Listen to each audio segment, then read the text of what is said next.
Hi friends, welcome back again. ನೀವು ನೋಡ್ತಿದ್ದೀರಾ ಪೂರ್ವಿಸ್ recipes and blog channel. ಇವತ್ತಿನ ರೆಸಿಪೀಸ್ ಬಂದು ಹೆಣ್ಗಾಯಿ ಪಲ್ಯ.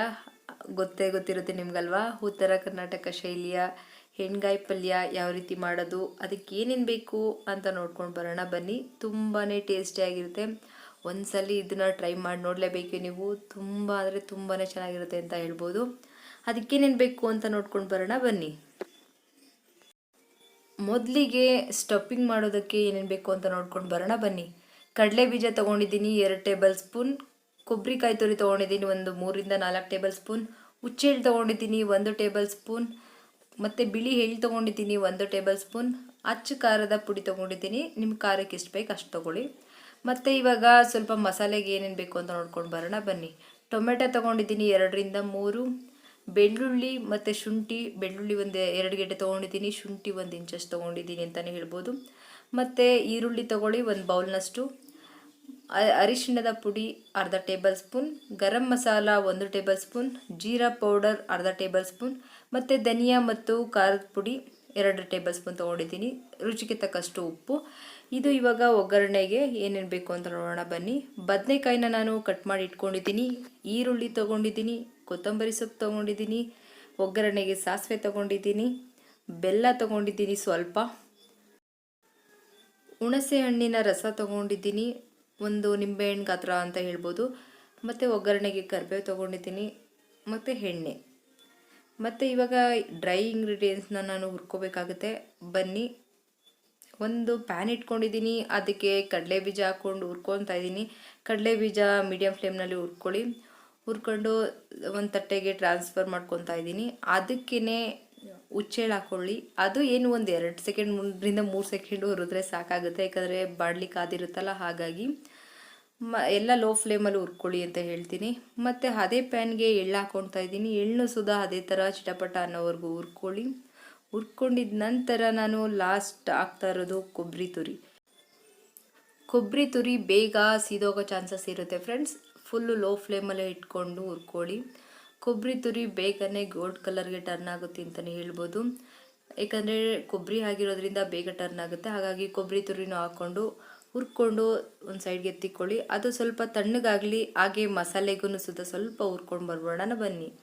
ಅದಕ್ಕೆ ಇವಾಗ ನಾನು ಸ್ವಲ್ಪ ಎಣ್ಣೆ ಹಾಕ್ಕೊಳ್ತಾ ಇದ್ದೀನಿ. ಅದೇ ಬಾಣಲಿಗೆ ಬೆಳ್ಳುಳ್ಳಿ, ಶುಂಠಿ, ಈರುಳ್ಳಿ ಹಾಕ್ಕೊಂಡು ಸ್ವಲ್ಪ ಫ್ರೈ ಮಾಡ್ಕೊಳ್ಳಿ. ಫ್ರೈ ಮಾಡ್ಕೊಂಡಿದ ನಂತರ ಟೊಮೆಟೊ ಹಾಕ್ಕೊಂಡು ಫ್ರೈ ಮಾಡ್ಕೊಳ್ಳಿ. ಒಂದು 50% ಬೆಂದರೆ ಸಾಕಾಗುತ್ತೆ. ಸ್ವಲ್ಪ ಇದನ್ನು ಫ್ರೈ ಮಾಡ್ಕೊಳ್ಳಿ. ಹಾಗೆಯೇ ಫ್ರೈ ಆದಮೇಲೆ ನಾವು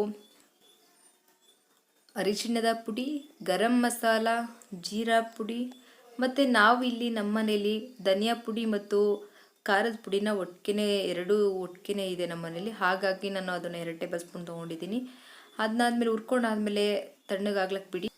ಅದು ತಣ್ಣಗಾಗುವಷ್ಟರಲ್ಲಿ ಫಸ್ಟ್ ನಾವು ಸ್ಟಫಿಂಗೋಸ್ಕರ ರೆಡಿ ಮಾಡ್ಕೊಂಡಿರುವಂಥದ್ದನ್ನ ಗ್ರೈಂಡ್ ಮಾಡ್ಕೊಂಡು ಬರೋಣ. ಅದಕ್ಕೇ ನಾನು ಖಾರದ ಪುಡಿ ಒಂದು ಅರ್ಧ ಟೇಬಲ್ ಸ್ಪೂನ್ ಅಷ್ಟು ಹಾಕ್ಕೊತಾ ಇದ್ದೀನಿ, ಯಾಕಂದರೆ ನಾವು ಅಲ್ಲಿ ಖಾರಕ್ಕೂ ಸುದ ಹಾಕಿರ್ತೀವಿ, ಹಾಗಾಗಿ ನೋಡಿ ಹಾಕ್ಕೊಳ್ಳಿ ಅಂತ ಹೇಳ್ತೀನಿ. ಗ್ರೈಂಡ್ ಮಾಡ್ಕೊಂಡಾಗಿದೆ ನೋಡಿ. ಗ್ರೈಂಡ್ ಮಾಡ್ಕೊಂಡಿರುವಂಥ ಮಸಾಲೆ, ಸ್ಟಫಿಂಗ್ ಮಸಾಲೆ ರೆಡಿಯಾಗಿದೆ. ಅದಕ್ಕೆ ನೀವು ಸ್ವಲ್ಪ ಸಾಲ್ಟನ್ನ ಸೇರಿಸ್ಕೊಳ್ಳಿ. ನಾನು ಅಲ್ಲಿ ಸ್ಕಿಪ್ ಮಾಡಿಬಿಟ್ಟಿದ್ದೆ, ಮರೆತುಬಿಟ್ಟೆ ಮೇ ಬಿ, ಹಾಗಾಗಿ ನಾನು ಆಮೇಲೆ ಹಾಕ್ಕೊತಾ ಇದ್ದೀನಿ. ನೀವು ಇದಕ್ಕೆ ಹಾಕ್ಕೊಳ್ಳಿ, ಬಟ್ ನೀವು ಈ ಸ್ಟಫಿಂಗಿಗೆ ಎಷ್ಟು ಬೇಕಾಗುತ್ತೆ ಸಾಲ್ಟ್ ಅಷ್ಟು ನೋಡ್ಕೊಂಡು ಹಾಕ್ಕೊಳ್ಳಿ ಅಂತ ಹೇಳ್ತೀನಿ, ಯಾಕಂದರೆ ನಾವು ಮಸಾಲೆಗೂ ಸುಧಾ ಸಾಲ್ಟ್ ಹಾಕಬೇಕಾಗುತ್ತೆ.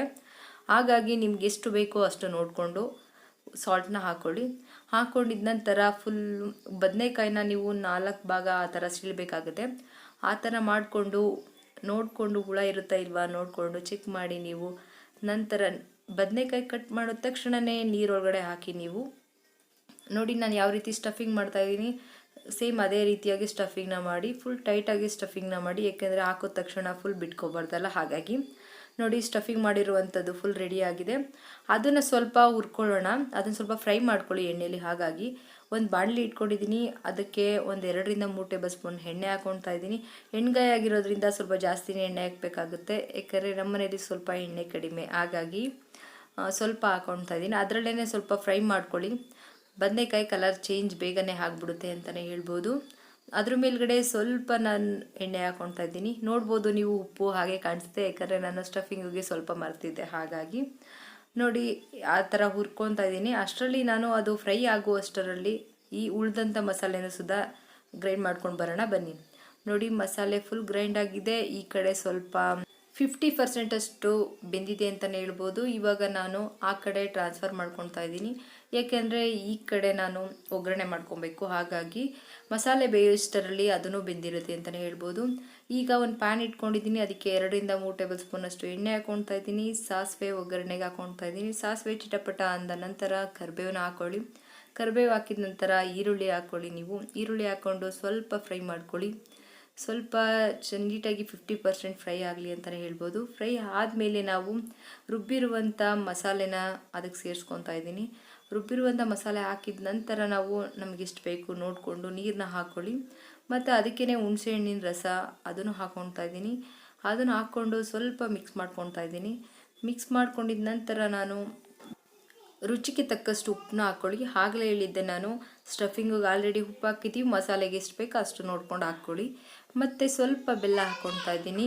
ಏಕೆಂದರೆ ಸ್ವಲ್ಪ ಬೆಲ್ಲ ಹಾಕೋದ್ರಿಂದ ಸ್ವಲ್ಪ ಖಾರ ಆಗಿರೋ ಸ್ವಲ್ಪ ಅವಾಯ್ಡ್ ಆಗುತ್ತೆ, ಮತ್ತು ಟೇಸ್ಟ್ ಕೂಡ ಸೂಪರಾಗಿರುತ್ತೆ ಅಂತಲೇ ಹೇಳ್ಬೋದು. ಒಂದು ಪ್ಲೇಟ್ನ ಮುಚ್ಚಿ ಒಂದು 5-10 ನಿಮಿಷ ಬೇಯಿಸ್ಕೊಳ್ಳಿ. ಯಾಕಂದರೆ ಅದು ಕುದಿ ಬರಲಿ. ಕುದ್ದಾದ್ಮೇಲೆ ನಾವು ಮಸಾಲೆ ಹಸಿ ವಾಸನೆ ಎಲ್ಲ ಹೋಗಿರುತ್ತೆ. ಹಾಗಾಗಿ ಬದನೆಕಾಯಿನೂ ಸುದಾ ಆ ಕಡೆ ಫ್ರೈ ಆಗಿರುತ್ತೆ ಅಂತಲೇ ಹೇಳ್ಬೋದು. ನೋಡಿ ಸ್ಟಫಿಂಗ್ ಒಂದು ಸ್ವಲ್ಪನೂ ಸುದಾ ಬೀಳ್ತಾ ಇಲ್ಲ, ಯಾಕಂದರೆ ನಾನು ಅಷ್ಟು ಸ್ಟಫಿಂಗ್ನ ಟೈಟಾಗಿ ತುಂಬಿದ್ದೀನಿ ಅಂತಲೇ ಹೇಳ್ಬೋದು. ಹಾಗಾಗಿ ಸ್ವಲ್ಪ ಸ್ಟಫಿಂಗು ಸುದಾ ಬಿದ್ದಿಲ್ಲ. ಹಾಗಾಗಿ ನೋಡಿ ಅದನ್ನು ಹಾಕ್ಕೊಂಡಿದ್ದ ನಂತರ ಒಂದು 2 ನಿಮಿಷ ಆದಮೇಲೆ ಟರ್ನ್ ಮಾಡ್ಕೊಳ್ಳಿ. ಮತ್ತು ಮಾಡ್ಕೊಂಡಿದ್ದ ನಂತರ ಒಂದು ಪ್ಲೇಟ್ನ ಮುಚ್ಚಿ ಒಂದು 5 ನಿಮಿಷ ಬೇಯಿಸ್ಕೊಳ್ಳಿ. 5 ನಿಮಿಷ ಬೇಯಿಸ್ಕೊಂಡಿದ್ದಾದಮೇಲೆ ನಾನು ಸ್ವಲ್ಪ ಕೊತ್ತಂಬರಿ ಸೊಪ್ಪನ್ನ ಹಾಕ್ಕೊತಾ ಇದ್ದೀನಿ. ಮಸಾಲೆ ಎಲ್ಲ ತುಂಬ ಚೆನ್ನಾಗಿ ಹಿಡ್ದಿರುತ್ತೆ, ಹಾಗಾಗಿ ನಾನು ಇನ್ನೂ ಒಂದು 5 ನಿಮಿಷ ಬೇಯಿಸ್ಕೊತಾ ಇದ್ದೀನಿ. ಬೇಯಿಸ್ಕೊಂಡಾದ್ಮೇಲೆ ನಿಮ್ಗೆ ಗೊತ್ತಾಗುತ್ತೆ ಸುತ್ತ ಸ್ವಲ್ಪ ಎಣ್ಣೆ ಎಲ್ಲ ಬಿಡುತ್ತೆ. ಎಣ್ಣೆ ಬಿಟ್ಟಾದಮೇಲೆ ರೆಡಿಯಾಗಿದೆ ಹೆಣ್ಗಾಯಿ ಅಂತಲೇ ಅರ್ಥ. ರೊಟ್ಟಿ ಆಗಿರ್ಬೋದು, ಚಪಾತಿ ಆಗಿರ್ಬೋದು, ಜೋಳದ ರೊಟ್ಟಿಗೆ ತುಂಬಾ ಫೇಮಸ್ ಹೆಣ್ಗಾಯಿ ಪಲ್ಯ ಅಂತಲೇ ಹೇಳ್ಬೋದು. ಉತ್ತರ ಕರ್ನಾಟಕ ಶೈಲಿಯ ಹೆಣ್ಗಾಯಿ ಪಲ್ಯ ಹೇಗಿದೆ ಅಂತ ನೀವು ಒಂದ್ಸರಿ ಟ್ರೈ ಮಾಡಿ ನೋಡಿ, ನನಗೆ ಕಾಮೆಂಟ್ಸ್ನಲ್ಲಿ ತಿಳಿಸಿ ಅಂತ ಹೇಳ್ತೀನಿ.